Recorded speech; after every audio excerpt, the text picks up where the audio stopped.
Maoist పార్టీపై నిషేధం ఎత్తివేయాలంటూ ఆ పార్టీ ప్రతినిధి దేవ్జీ ప్రభుత్వాన్ని డిమాండ్ చేశారు. నిషేధం తొలగిస్తే పార్టీ ప్రజల కోసం పూర్తి స్థాయిలో పనిచేస్తుందని ఆయన స్పష్టం చేశారు. ఈ అంశంపై ముఖ్యమంత్రిని కలిసినట్లు తెలిపిన దేవ్జీ నిషేధం ఎత్తివేత కేంద్రం పరిధిలో ఉందని, వారితో చర్చించి తుది నిర్ణయం తీసుకుంటామని సీఎం హామీ ఇచ్చినట్లు పేర్కొన్నారు. ప్రస్తుతం ఈ వ్యవహారంపై ప్రభుత్వం తదుపరి నిర్ణయం కోసం తాము నిరీక్షిస్తున్నామని దేవ్జీ వెల్లడించారు.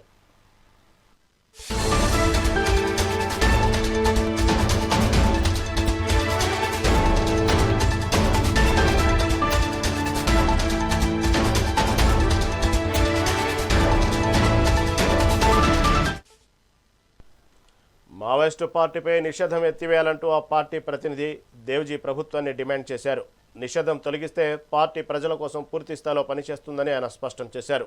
ఈ అంశంపై ముఖ్యమంత్రిని కలిసినట్లు తెలిపిన దేవ్జీ నిషేధం ఎత్తివేత కేంద్రం పరిధిలో ఉందని, వారితో చర్చించి తుది నిర్ణయం తీసుకుంటామని సీఎం హామీ ఇచ్చినట్లు పేర్కొన్నారు.